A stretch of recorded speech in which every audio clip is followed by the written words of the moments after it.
इस कार्तिक के महीने में, दामोदर मास में पवित्र शिव महापुराण की कथा माँ गोदावरी के तट पर बैठकर श्रवण करी है। तो कृपा होती है, भगवान देवाधिदेव महादेव की करुणा होती है। भगवान शिव की उदारता, करुणा, तब जाकर कहीं हम अच्छी जगह पर पहुंच पाते हैं।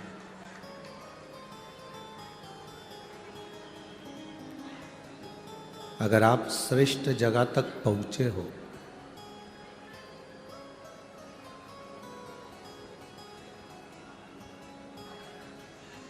थोड़ा सा समय आपकी जिंदगी का आपको अच्छी जगह तक लेकर आ गया है, तो ये समझ लीजिए कि हमारा, अगर आप अच्छी जगह तक पहुँचे हो तो अच्छा समय भी बाबा चालू कर देता है। भक्त भगवान की आराधना करता है तो भगवान हाला हजूर सम्मुख में आता है। मेरा इस बेटी से निवेदन है, 3 व्रत आपने उस दरवाजे पर करे हैं, शिव जी के मंदिर पर करे हैं, और अगर मंदिर के अंदर नहीं जाने दे रहे हैं तो मेरा निवेदन है 2 व्रत बेलपत्री के पेड़ के नीचे शिवलिंग की पूजन कर कर वहाँ करो, बाबा उसे स्वीकार करें। बेलपत्री के पेड़ के नीचे शिवलिंग नहीं भी बना सकते तो बेलपत्री के पेड़ के नीचे जो कंकर मिल जाए, जो मिट्टी मिल जाए, जो जड़ मिल जाए, बेलपत्री का जो पेड़ है उसी की पूजन शिव मानकर कर लो। उसके सामने दिया लगा दो, प्रसाद के 2 हिस्से वहां छोड़ दो, टेंशन लेने की जरूरत नहीं है। गुरु शंकराचार्य जी को भगवान शिव ने अपना अंश अवतार प्रकट करा था, और जगत गुरु शंकराचार्य जी ने 4 पीठों का निर्माण कर कर शंकर भगवान की पूजन का प्रचार किया। बीच में थोड़ा थोड़ा समय ऐसा विधर्मियों का आ गया, जिन विधर्मियों ने सब बर्बाद कर दिया, मंदिर देवालय शिवालय सब तोड़ तुड़ा के नचित कर दिए। उसके बाद भोले बाबा ने ना जाने कौन सी कृपा कर कर ये कलिकाल में ये शिव महापुराण की कथा के माध्यम से फिर प्रचार प्रारंभ करा। दुनिया के लोग विश्वास नहीं कर सकते कि शंकर की पूजन से क्या ये फल मिल सकता है, शंकर भगवान को एक लोटा जल चढ़ाने से फल मिल सकता है, शंकर जी पे चढ़ा हुआ पानी पीने से फल मिल सकता है, बेलपत्री खाने से फल मिल सकता है। हमने एक बात और पहले कही, अगर शंकर जी के शिवलिंग का तुम स्पर्श नहीं कर सकते, जा नहीं सकते, अंदर गर्भगृह में प्रवेश नहीं कर सकते, कोई बात नहीं, उसकी चौखट तक चले जाओ, नंदी तक चले जाओ, दरवाजे तक चले जाओ, वहाँ तक भी नहीं जा सकते, उसके शिखर का दर्शन कर लो, वो भी नहीं कर सकते, उसके दरवाजे से जब निकल कर गाड़ी लेकर जाओ तो उसकी ओर देखकर थोड़ा सा मुस्कुरा कर चले जाओ तो भी वो कृपा कर देता है। कई लोगों को टेंशन हो जाता है, एक व्यक्ति को बड़ा दुख हो और वो मुस्कुरा कर चले तो पड़ोसियों की नींद उड़ जाती है, कितना कर्जे में लदा लूम है, बच्चों की शादी नहीं हो रही टेंशन है, संतान पैदा नहीं हो रही टेंशन है, कई साल शादी के निकल गए चिंता है। कई लोगों को तुम्हें देखकर और इसके बाद भी तुम्हारे चेहरे पर अगर प्रसन्नता है ना तो पड़ोसियों की रोटी खाना छूट जाती है कि इतनी दुख होने के बाद भी इतना प्रसन्न कैसे है, इसके चेहरे पर प्रसन्नता कैसे है। इस तरह जैसे पड़ोसियों की नींद उड़ती है तुम्हारी प्रसन्नता से, देवाधिदेव महादेव की धर्म पत्नी माता पार्वती की भी नींद उड़ जाती है जब तुम शंकर जी के मंदिर के सामने से निकलते हो और मुस्कुराकर श्री शिवाय नमस्तुभ्यम कहते हुए निकल जाते हो तो पार्वती जी भी चिंता में पड़ जाती है और शंकर जी से कहती बहुत दुखी है वो, इतनी दुखी है, ना काम धंधा चल रहा है, ना नौकरी है, ना सर्विस है, खाने तक के लाले हैं, तुम्हारे दरवाजे से निकल कर जाती है तो मुस्कुरा कर जाती है। वो जाता है दुकान पर तो मुस्कुरा कर जाता है, उसकी दुकान नहीं चलती तो भी मुस्कुरा कर जाता है। शंकर भगवान कहते हैं क्या चाहती है पार्वती? पार्वती जी कहती हैं इतना दुख होने पर भी जो मुस्कुराना जानता है बस आशीर्वाद दे दो कि जिंदगी में उसके चेहरे पर मुस्कुराहट आ जाए और उसका दुख समाप्त हो जाए। हमारे यहाँ तो रोने का क्रम है ही नहीं। कौशल्या जी के गर्भ से भगवान राम जी का प्रागट्य हुआ। कौशल्या जी ने राम जी को रुलाया। राम जी ने पूछा क्यों रुला रही हो? आज जन्म पर रोए हो तो मरण तक रोना पड़ेगा। रुलाने के लिए तो पूरी जिंदगी है, मुस्कुराने के लिए ये शिव महापुराण की कथा और शंकर भगवान का भजन है। मुस्कुराओ, जितनी प्रसन्नता तुम्हारे जीवन में उसको आनंद में जी। बहू ने कुछ कह दिया, रोने बैठ गए। सास ने कुछ कह दिया, रोने बैठ गए। भाई ने कुछ कह दिया, रोने बैठ गए। कोई पैसा खाकर चले गया, रोने बैठ गए। खा गया ना, पैसा चले गया ना, अब वापिस नहीं आ रहा ना, तो रोने से कौन सा मतलब है? ये समझो पूर्व समय में तुमने उसका कुछ ले लिया होगा, तो इस जन्म में वो तुम्हारे करीब में आकर तुम्हारा धन लेकर चला गया, उसका हिसाब उसने पूरा कर लिया। ये मानकर अपनी मेहनत फिर करो, फिर संघर्ष करो, फिर मेहनत करो, फिर चार चांद लगाओ। किस बात के लिए रो रहे हैं? शिव कथा कह रहे हैं। अंजना माता के गर्भ से संतान का सुख नहीं था। गौतम बाबा के पास जाकर उन्होंने निवेदन करा, पिताजी मेरे को संतान का सुख नहीं। बाबा ने कहा केवल एक काम कर, पार्थिव शिवलिंग का निर्माण कर और पूजन कर। पार्थिव का पूजन कर। मेरी जीजियों, मेरे नासिक के जीजाओं और मेरी बेटियां, बहनें, भाई, मेरे बेटाओं, तुम्हें लग रहा है अपनी जिंदगी में कि दुख मिट नहीं रहा, थोड़ा प्रयास, संघर्ष करना, कर्म करना, मेहनत करना। ऐसी वैसी जगह पर मत चले जाना कि कोई तुम्हारे ऊपर छड़ी घुमाकर नीचे से सोने के हंडे निकाल दे। बहुत मुश्किल है सोने के हंडे निकलना। मेहनत करोगे तो सोने के क्या, हीरे के अंडे निकल जाएंगे। उसमें क्या दिक्कत? इधर उधर नहीं पढ़ना, अपना फालतू प्रपंच में नहीं पढ़ना। हमारा शास्त्र कहता है जब दुख की घड़ी में माता अंजना, श्री हनुमान जी महाराज की माता अंजना, जिनके घर में संतान का सुख नहीं हुआ, बहुत अवस्था माता अंजना की निकलती चली गई, औलाद नहीं हुई, तब माता अंजना भी अपने पिता के पास जाकर बैठी और पिता ने कहा तू चिंता मत कर, पार्थिव शिवलिंग का निर्माण कर। जब तुम्हारे जीवन में कष्ट आए, धन नहीं आ रहा, व्यापार नहीं बढ़ रहा, तकलीफें आ रही, पार्थिव शिवलिंग का निर्माण करो। मेरे राम जी अयोध्या से चले लंका तक, बीच में उन्होंने पार्थिव शिवलिंग का जहां जहां रुकते थे वहां पार्थिव शिवलिंग का निर्माण करते थे, क्योंकि उनकी जिंदगी में उनको मालूम था कि दुख बहुत है। 14 वर्ष का वनवास मुझे झेल दिया गया है, वो 14 वर्ष का वनवास मुझे झेलना है, दुख बहुत है। इसलिए उन्होंने भगवान शंकर की पूजन करी। भगवान कृष्ण ने एक बार भी पांडवों से ये नहीं कहा कि तुम इस देवता की पूजन करो कि उस देवता की पूजन करो। पांडवों से कहा गया तुम शंकर जी की पूजन करो। जितने भी पांडवकालीन मंदिर मिलेंगे शंकर जी के मिलेंगे। पांडवों ने जो मंदिर का निर्माण करा वो शंकर जी का करा। भीम ने मंदिर बनाया, युधिष्ठिर ने मंदिर बनाया, अर्जुन ने मंदिर बनाया, नकुल सहदेव ने मंदिर बनाया, सब शिव के मंदिर। पांडव शंकर जी का अनुमोदन करते थे तो पांडवों को भी वो सुख प्राप्त हुआ, वो सुख मिला पांडवों।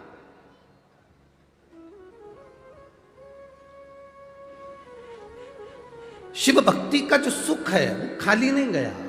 राम जी ने पूजन करी, भगवान कृष्ण ने पूजन करी। दुख की घड़ी में पार्थिव लिंग का निर्माण करो। अब जरूरी नहीं कि तुम वो पार्थिव लिंग बनाने के लिए मट्टी लाओगे, अपने घर में जो गमला लगाओ, अपने घर में जो गमला हो, भले वो काय का भी गमला हो, उस गमले में जो मिट्टी है उसी को वहाँ पर इकट्ठी कर लो और इकट्ठी कर कर एक शिवलिंग बना लो और शिवलिंग बनाकर उसकी पूजन कर लो। अब किसी ने पूछा गुरुजी क्या केवल शिवलिंग बना लेंगे, नीचे जलाधारी नहीं बनाएंगे गमले में, चलेगा? क्यों नहीं चलेगा? शिव महापुराण में कहा गया केवल शिवलिंग अकेला बनता है तो उसको मणिलिंग कहा जाता है। उसकी पूजन का प्रमाण भी हमारे शास्त्रों में है। आप तो मिट्टी के ढेरे को ऊंचा करो, गमले के अंदर मिट्टी भरी है, उसको वहीं पर पेड़ पौधा लगा है बगीचे में, वहीं पर मिट्टी के ढेरे को ऊंचा करो, उसकी पूजन करके जल विसर्जन करके बाद में उसको जल डालकर वहीं ठंडा कर दो, वहीं विसर्जन कर दो। कौन मना? लगे कि अब मैं बहुत हार चुकी हूँ, बहुत थक चुकी हूँ, एक बार शिवलिंग का निर्माण, पार्थिव लिंग का निर्माण करें। पार्थिव लिंग का। और मेरी जीजियों और जितने आस्था चैनल पर श्रोता भाई बहन कथा सुन रहे हैं, जितने बेटा बेटी कथा सुन रहे हैं, बहुत जल्दी हमें हार नहीं मानना है। बहुत जल्दी हमें हार नहीं मानना, बहुत जल्दी हमें हार मानना।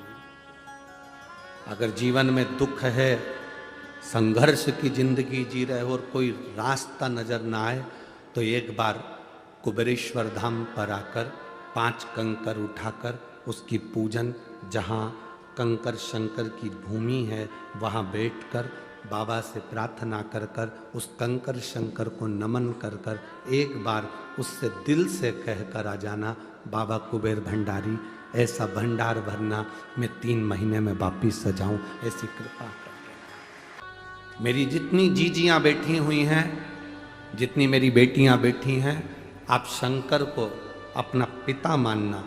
जैसे अपने पिता से मायके में जाकर बात करते हो, वैसे शंकर से अपने दिल की बात करना, उसको दिल से रिझा। ये तुम्हारा बाबुल है, ये तुम्हारा पिता है, ये तुम्हारा बाप, तुम्हारा पिता, तुम्हारा बाबुल है। अंजना माता ने अपने दिल की बात अपने पिताजी गौतम बाबा से कही। उन्होंने कहा पार्थिव शिवलिंग का निर्माण करो। पार्थिव लिंग का निर्माण कर कर पूजन करने का फल बहुत है। कई विधान बताया आपको, उसमें एक विधान हमने ये भी बताया आपको कि अगर शंकर को जल नहीं चढ़ा सकते, पूजन नहीं कर सकते, मंदिर नहीं जा सकते, तो इतना कर सकते हैं कि कोई पवित्र नदी में, तालाब में, बावड़ी में, कुएं में अगर कोई निर्माल्य डाल रहा है तो आप उसको मना कर सकते हैं कि हमारी ये गोदावरी पवित्र है, इसमें कचरा मत डालो। भी पूजन है, इसको भी पूजन कहा गया। जल संरक्षण जितना होगा, पानी जितना बचेगा, प्रकृति जितनी बचेगी, जितनी हमारे वृक्ष बचेंगे, उतने हमारे जीवन में हमें आनंद की अनुभूति होगी। ये भी पूजन है,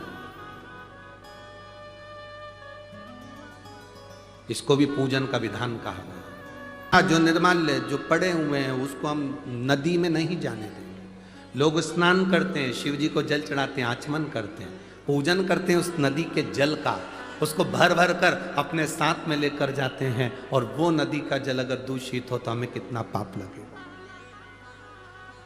ये शिव उपासना है, नदी तालाब बावड़ी को बचाना। कोई बेलपत्री के पेड़ में से पूरी की पूरी डालियां तोड़ रहा है तो हम उसको रोकें, तुम दोष कर रहे हो। किसी वृक्ष की डालियां नहीं नोचना चाहिए, पत्ती तोड़ लो, फूल तोड़ लो, पर पेड़ पौधा नाश ना करो। शिव कथा कर रहे, भगवान शंकर की कथा वर्णन कर रहे। अंजना माता के गर्भ से संतान नहीं थी, गौतम बाबा ने पार्थिव लिंग की निर्माण पूजन का वर्णन किया। पूजन करी। राजा केसरी ने पूछ लिया अंजना को, क्या कर रही हो तुम? ये संतान के लिए शिवलिंग का पूजन है, पार्थिव लिंग का पूजन संतान के लिए। हाँ, पहले केसरी अंजना के साथ में, माता अंजना जी के साथ में बैठकर शिवलिंग का पूजन नहीं कर रहे थे। केसरी बाबा पहले माता अंजना जी के साथ में बैठकर शिवलिंग का पूजन नहीं कर रहे थे। पर जब माता अंजना के पूजन को देखा केसरी बाबा ने, जब माता अंजना के पूजन को केसरी बाबा ने जब देखा, तब माता अंजना के पूजन को देखकर केसरी बाबा ने विचार कर लिया कि अब मैं भी अंजना माता के साथ में बैठकर शिव की आराधना करूंगा, शिवलिंग की पूजन करूंगा। मैं भी अंजना माता के साथ में बैठकर शंकर की आराधना करूंगा, शिवलिंग की पूजन करूंगा। लग गए। अब माता अंजना भी शंकर के पार्थिव लिंग का निर्माण करी है। केसरी बाबा उनके नजदीक में बैठकर शंकर भगवान के शिवलिंग का पूजन कर रहे हैं। केसरी बाबा शिवलिंग का पूजन अर्चना कर रहे हैं, आराधना कर रहे हैं। दोनों ने मिलकर भगवान शंकर की पूजन करी। सावन के महीने की जब शिवरात्रि आती है,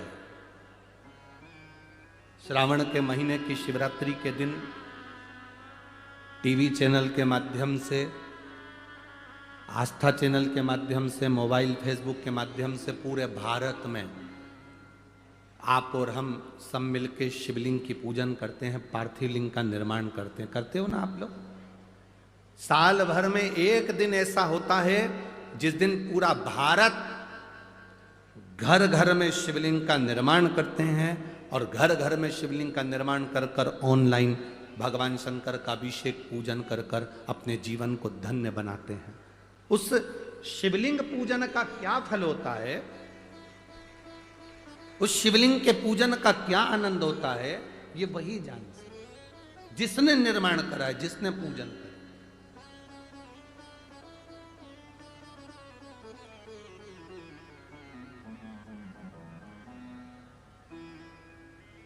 जो शिवलिंग के निर्माण को कर लेता है, शंकर भगवान का जो पूजन करता है, उसको मालूम पड़ जाता है कि शिवलिंग पूजन का क्या फल है, मंदिर जाने का क्या फल है, लोटा भर के जल चढ़ाने का क्या फल है, शंकर का अनुमोदन करने का क्या फल है, शंकर भगवान का शिवलिंग पर चढ़े हुए जल का आचमन करने का क्या फल है, एक बेलपत्र को पाने का क्या फल है, शिव महापुराण की कथा के पंडाल में बैठकर या टीवी के सामने बैठकर या मोबाइल के सम्मुख में कथा सुनने का क्या फल है।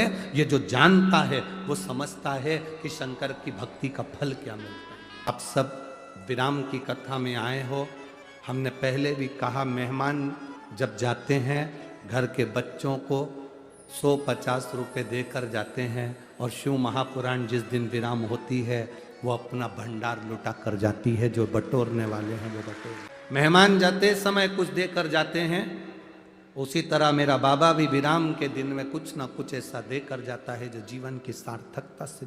दुनिया कंजूसाई कर ले पर देव अधिदेव महादेव कंजूसाई नहीं करता। शिव कथा कर रही है, अंजना माता ने भगवान शंकर की पूजन करी। जब अंजना माता शिव जी की पूजन कर रही हैं, शिव प्रकट हो गए। शंकर भगवान प्रकट हो और भगवान भोलेनाथ ने प्रकट होकर अंजना से कहा, मांग तुझे क्या चाहिए। अंजना कहती है, मेरे घर में संतान नहीं, औलाद नहीं। भगवान कहते हैं, मैं तुझे संतान प्राप्ति का वर देता हूं। अंजना कहती, नहीं नहीं नहीं, रुको रुको रुको, जरा रुकिए।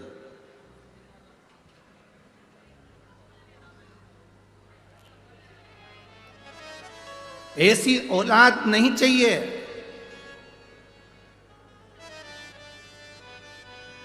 जो औलाद सनातन धर्म को गाली दे या हमारे धर्म को गाली दे। अंजना कहती हैं, मेरे गर्भ से अगर कोई औलाद हो तो भोलेनाथ तुम्हारे जैसी संतान होना चाहिए। अपने माता पिता से ज्यादा लकी संसार में कोई नहीं हो सकता। जिसने जन्म दिया उसका चेहरा तुम्हारी निगाहों में होना चाहिए। जब तुम सुबह उठो तो अपने माता पिता के चेहरे की स्माइल देखकर उठो तो तुम्हारा दिन भी अच्छा निकल कर जाता है। हमसे कहे, हमारे सास बड़ी बुरी है, हम हमको बहुत अपशब्द कहती है, ये बहुत बुरी है। सास कहती बहू बड़ी बुरी है, तो हमने सास से कह दिया, तुम्हारी बहू बड़ी बुरी है तो जितनी जायदाद प्रॉपर्टी है, रकम मक्का में सब किसी अनाथालय में दे। अरे महाराज, काय को दे जाओ, कैसी भी है बहू तो मेरी है, बस। तो फिर क्या सोचना, अच्छी है बुरू है, किस्मत में जो लिखा है वो कोई नहीं टाल सकता। एक लड़की थी, वो भगवान से रोज प्रार्थना करती थी, बाबा मेरी जहां शादी हो मेरी सास जरूर मिले, क्योंकि मेरे घर में मेरी माँ नहीं है, तो मेरी जहाँ शादी हो वहाँ सास जरूर मिले। दुनिया की पहली ऐसी लड़की थी जो भगवान से सास मांगती थी। नहीं तो आजकल की लड़की तो भगवान से प्रार्थना करती, हम दो, बाकी को सबको गोदावरी में फेंक दो, बस हम दो, बाकी के जितने घर के उनको गोदावरी में फेंक।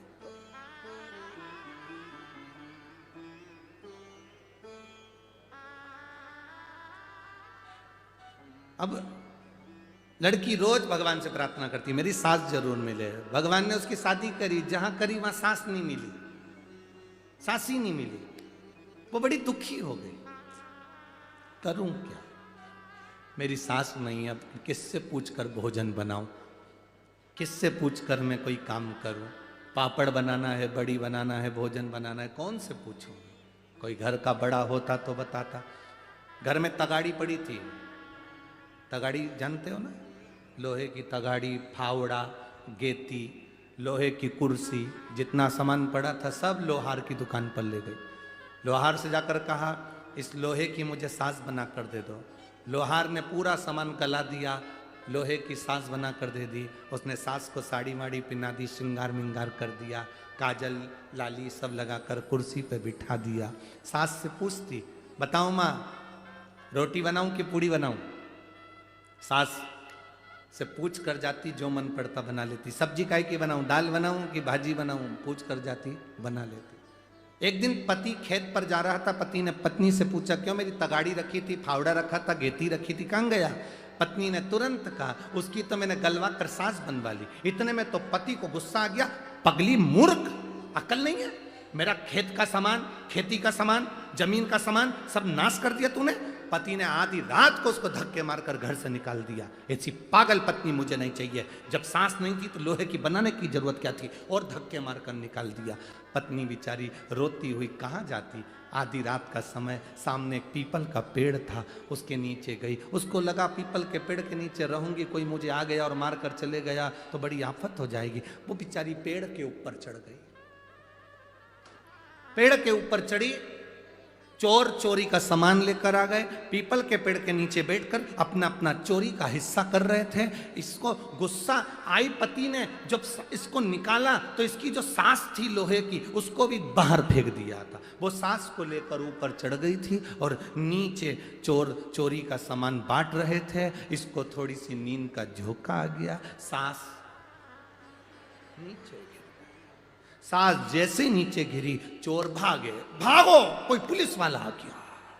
सब चोर भाग गए। इसकी सास की आवाज आई इसको कि मेरी सास नीचे गिर गई। ये नीचे उतरी तो क्या देखती है, इतना सोना चांदी हीरा पड़ा था, सब बटोर लिया। बाजू में सास ली, सिर पे सोने की गठरी। घर पहुंच के आवाज लगा रही, सुनो तो, ऐ जी दरवाजा खोलो। पति ने दरवाजा खोला, फिर आ गई तू, अरे देखो तो सही मेरी सास ने मुझे कितना दिया। जो दरवाजा खोलकर देखा तो सोना चांदी हीरा पन्ना हो गया। 6 महीने में तो गाड़ी बंगला जमीन जायदाद सब हो गया। सामने जो आंटी रहती थी उनकी टेंशन पड़ गई, इतना कैसे आ गया। उसने इसको चाय पर बुलाया, क्यों जीजी, चाय पीते पीते पूछा कैसी हो, बढ़िया, इतना सारा तुम्हारे यहाँ माल कहाँ से आ गया। कहीं नहीं, मैंने मेरे घर में कुछ सास नहीं थी तो मैंने अपना घर का जो लोहे का सामान था, तगाड़ी फावड़ा गेती, सब गलवा के लोहे की सास बनवा ली, कुर्सी पे रखी, उससे पूछ के काम करती थी। पति ने धक्के मारकर बाहर निकाल दिया, मेरी सास को भी फेंक दिया। मैं पेड़ पे चढ़ गई रात को जब मेरी सास नीचे गिरी तो सोना ही सोना मिला। सामने वाली ने विचार करा, ऐसा करने से ऐसा होता है। अब इसकी तो मरी हुई सास लोहे की भी सोना दे रही, मेरी तो जिंदा बैठी कभी अंगूठी ना दी, करूं क्या। उसने भी अपने पति से कहा इधर आओ। पति बोला हाँ।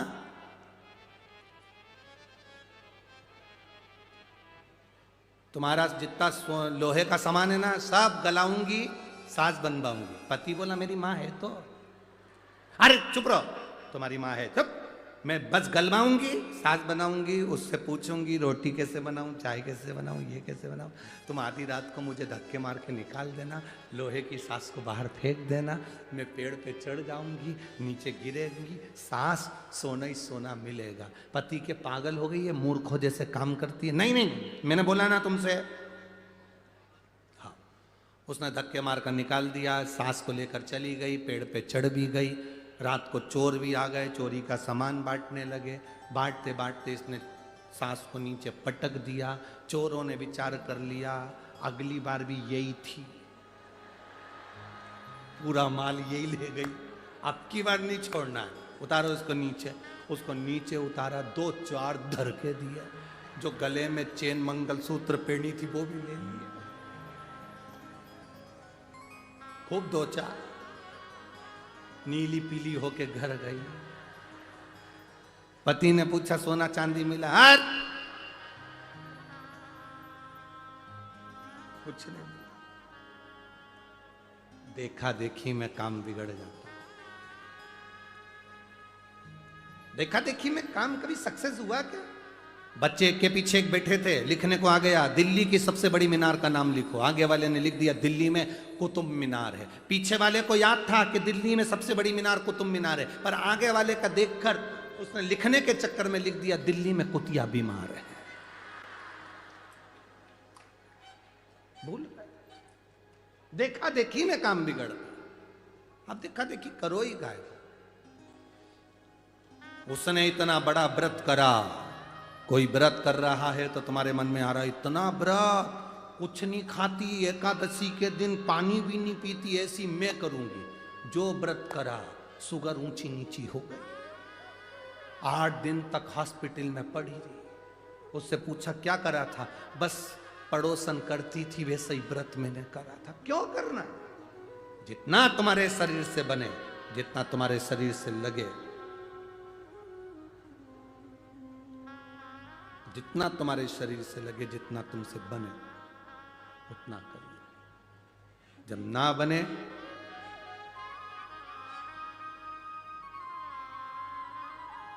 तुम्हारे शरीर से, जब ना बने मत करो। जितना शरीर से बने वो करो, नहीं तो मत करो।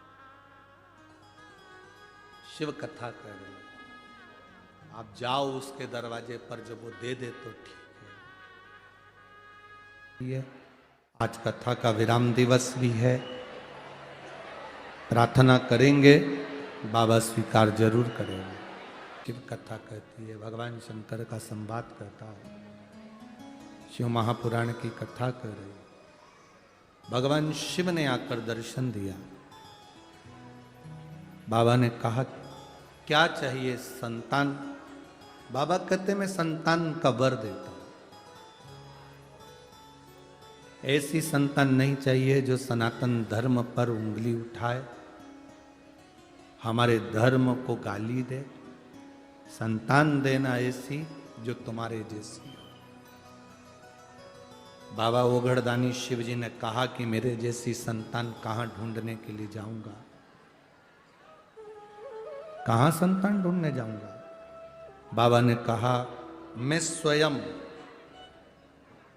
एक अंश के रूप में आपके गर्भ से प्रकट हूं।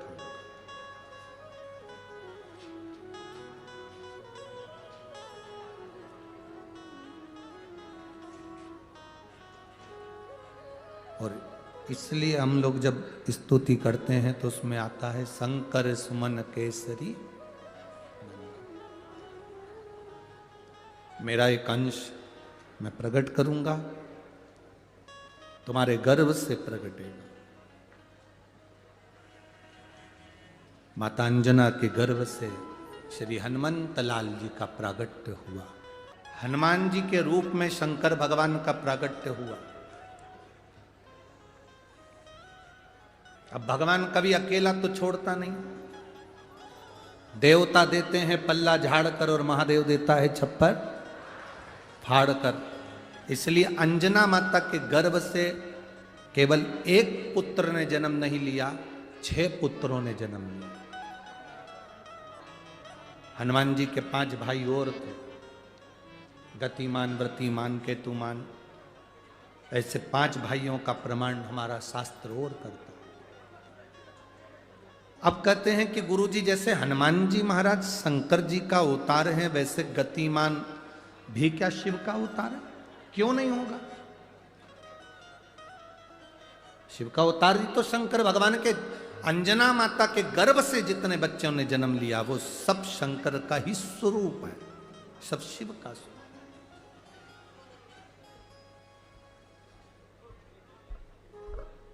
जैसे गोदावरी माता के तट पर विराजमान कपालेश्वर महादेव, भारत की भूमि पर पूरे विश्व में केवल एक कपालेश्वर महादेव का मंदिर एक ऐसा मंदिर है जिसका स्मरण आप कर सकते हैं कि शंकर भगवान ने ब्रह्मा जी को झूठ बोलने पर अपने नख से काल भैरव प्रकट करा था। काल भैरव से कहा कि ब्रह्मा जी का सिर काट दे।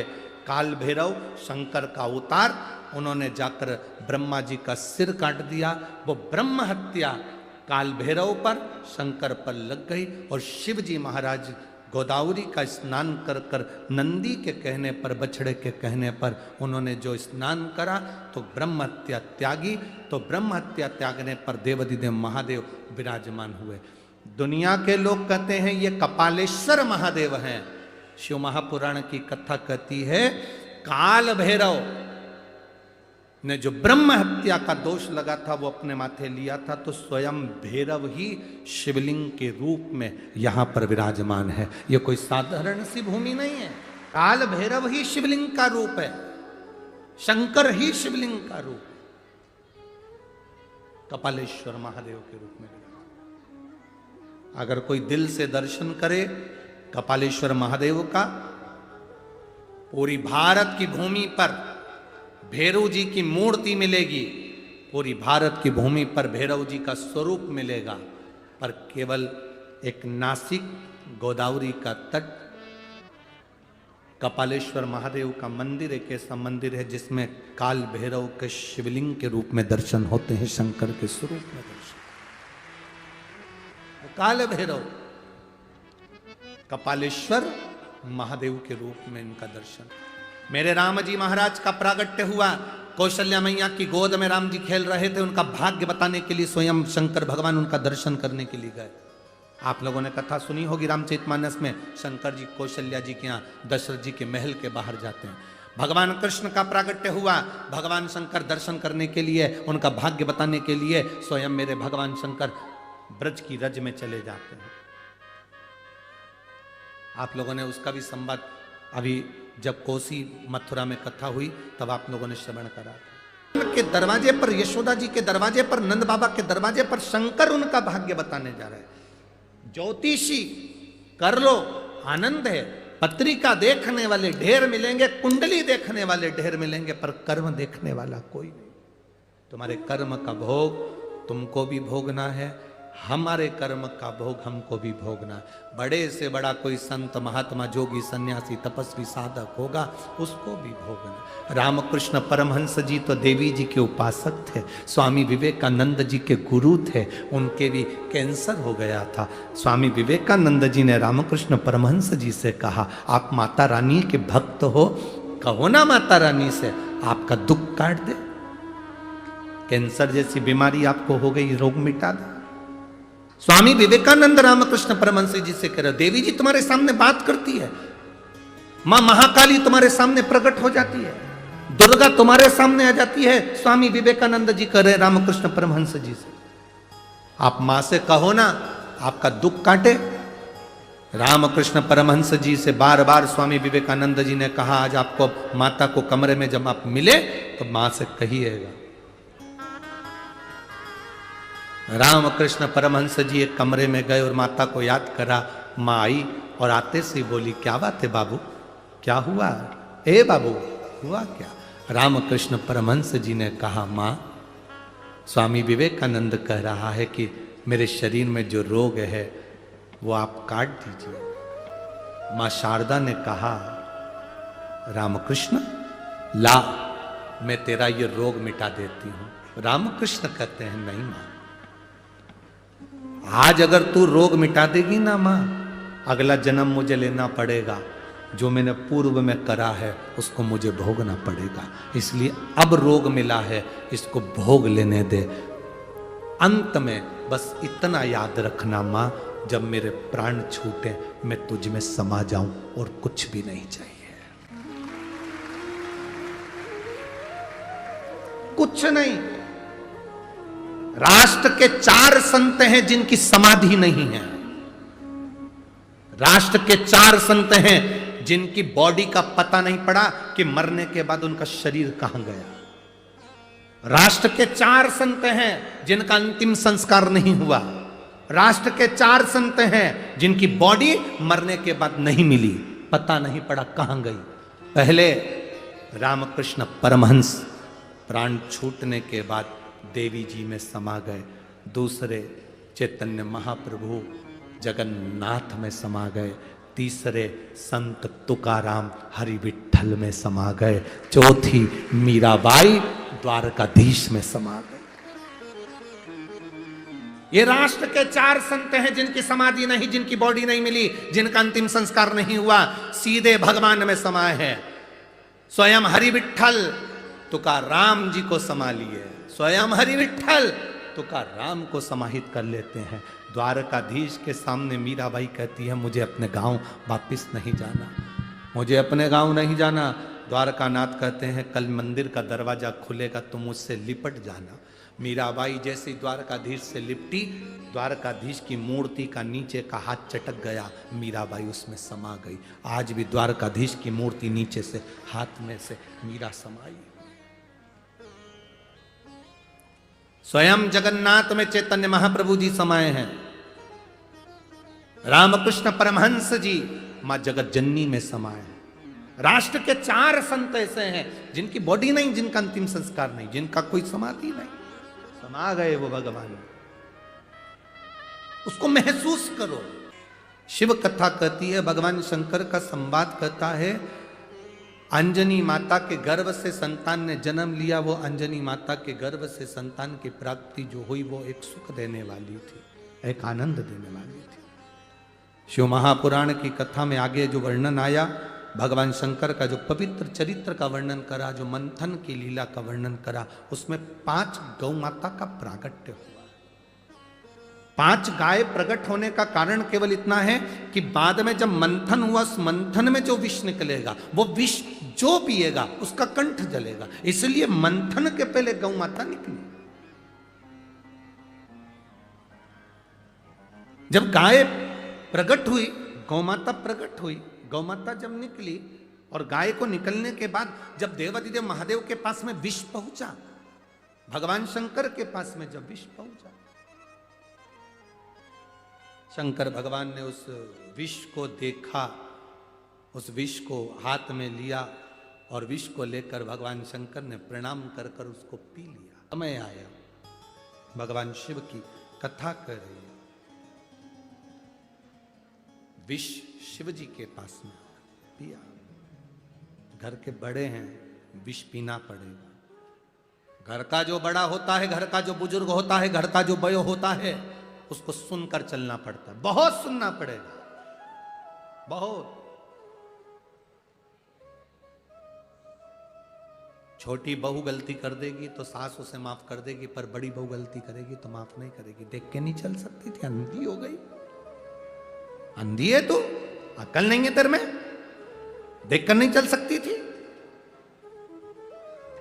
छोटी अगर गलती करेगी, छोटी है, अकल नहीं है, अभी नहीं है, आई है, उसे नहीं मालूम। इसलिए शिव महापुराण की कथा कहती है ज्यादा बड़े मत बनो। ज्यादा बड़े बन जाओगे तो फिर भगवान का भजन नहीं हो पाएगा।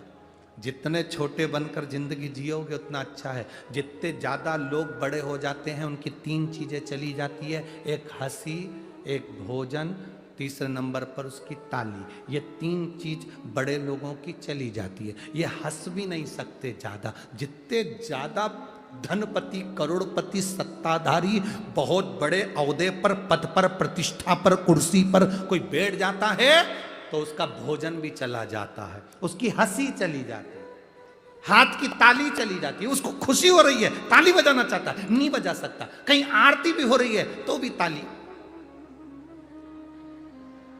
क्योंकि बड़े हैं। हंसने का मन कर रहा है, आज खिलखिलाने का, हंसने का मन हो रहा है, हंस नहीं सकते, वो हंस नहीं सकते। बहुत स्लो हंसी, बहुत, दांत नहीं निकाल सकते। ज्यादा निकालेंगे तो लिपस्टिक दांत में चिपक जाए। भोजन भी गया, ज्यादा बड़े हो जाओ तो खा भी नहीं सकते।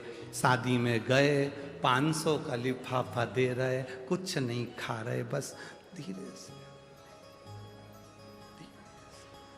इतनी देर में तो जो छोटा है वो तो सारे स्टॉल निपटा के चला गया। 100 रुपए का लिफाफा दिया और 200 का खा के गया। तुम 500 का दे रहे और 50 का भी नहीं खा के जा रहे। मन कर रहा है, आइटम बहुत सारे हैं, पर क्या करो। मन करे सो तो क्या मतलब का। बहुत बड़े मत बनो, छोटे बनो। एक माँ के 2 पुत्र, 14 साल का, 4 साल का। 14 साल वाला कहता है मम्मी आई भूख लगी। आई ने उसको भोजन दे दिया थाली में लगाकर। 14 साल का बेटा खा रहा है नीचे बैठकर।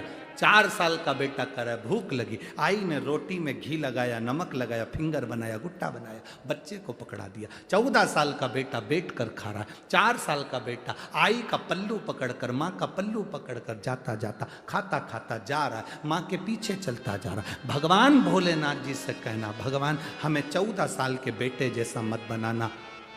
एक जगह बैठकर हम तेरा भजन नहीं कर सकते, हमें 4 साल के बच्चे जैसा बना दे, चलते फिरते भजन करे और तर जा। कि एक जगह बैठकर भजन करे ये हमारे बस की बात नहीं है। हमें तो 4 साल के बच्चे जैसा बना कर चलता फिरता भजन करें और अंत में चले जाएं, चलते फिरते तेरा भजन करें। एक लोटा जल चढ़ाया, सारी समस्या का हल कर लिया। एक बेलपत्री खाई, रोग से मुक्ति पाली। शंकर का चढ़ा हुआ जल का आचमन करा, जीवन का सुख पा लिया। शिखर का दर्शन कर कर सारे पापों को नष्ट कर दिया। बस हमारा जीवन इतना सरल हो गया।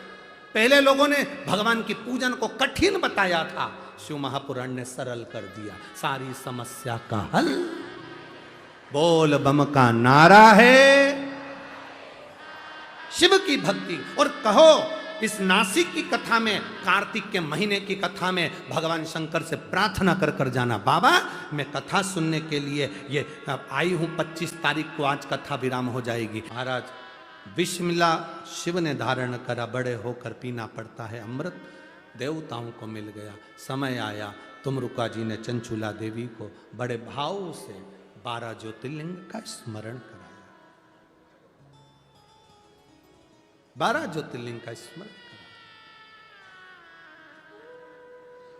जैसे प्रदोष का समय, प्रदोष काल, प्रदोष का दिन जीवन में कल्याण का दिन होता है, कल्याणप्रद होता है। शिवरात्रि का दिन कल्याणप्रद होता है। सोमवार की अष्टमी का दिन कल्याणप्रद होता है। शिव कथा करें। 12 ज्योतिर्लिंग का स्मरण कराया। प्रथम सोमनाथ जी, चंद्र को काया रोग हुई, भगवान शिव ने उसको मुक्त करा। सोमेश्वर महादेव बनकर बैठे। भगवान कार्तिकेय रुष्ट होकर चले गए, भगवान मल्लिकार्जुन के रूप में विराजमान हो। दूषण नाम के राक्षस का काल बनकर महादेव प्रकट हुए तो महाकालेश्वर बन। विंध्य नामक पर्वत पर शिव ने आकर दर्शन दिया तो ओमकारेश्वर बनकर। नर नारायण के तप करने से केदारेश्वर बनकर प्रकट हो गए। कुंभकर्ण की धर्म पत्नी करकटी का पुत्र भीम, जिसने उपद्रव मचाया, उसका संहार करने के लिए भगवान भीमा शंकर बन गए। फिर आया वर्णन काशी विश्वनाथ का, जो मनु शत्रुपा के लिए शिव विराजमान हो। अगला वर्णन है त्र्यंबकेश्वर, गौतम बाबा पर जो गौहत्या का दोष लगाया ईर्ष्या करने वालों ने, शंकर ने आकर उनके लिए गंगा जी प्रकट कर कर कल्याण कर दिया। ब्रह्मा विष्णु महेश त्र्यंबकेश्वर बन गए। अगला वर्णन आया है श्री वैद्यनाथ। रावण शिव जी को लेकर जा रहे थे, शंकर जाना नहीं चाहते थे, रुक। शिव की कृपा के बिना कुछ नहीं हो सकता। जब तक बाबा नहीं चाहेगा तब तक कुछ नहीं हो सकता। वैद्यनाथ के रूप में बाबा बैठ गए। अगला वर्णन आया नागेश्वर, दारुक नाम के राक्षस के संहार के लिए भगवान यहां आए और विराजमान हुए। राम जी ने रामेश्वर धाम की स्थापना कर दी। फिर आया वर्णन कृष्णेश्वर, सुधर्म नाम के ब्राह्मण की 2 धर्म पत्नी थी, घूष्मा सुदेया।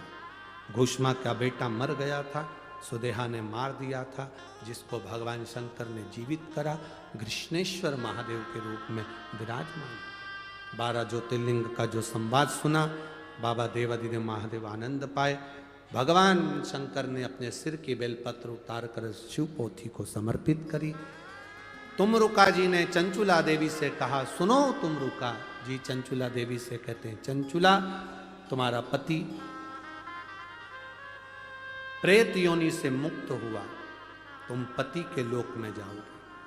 शिव जी कहते हैं, जो इस शिव महापुराण की कथा को दिल से श्रवण करता है, भाव से कदम चलकर भी शिव महापुराण की कथा की ओर जाता है, देवादिदेव महादेव कहते हैं मैं शंकर स्वयं उसके दरवाजे पर दुख हरने के लिए पहुंच जाता हूं।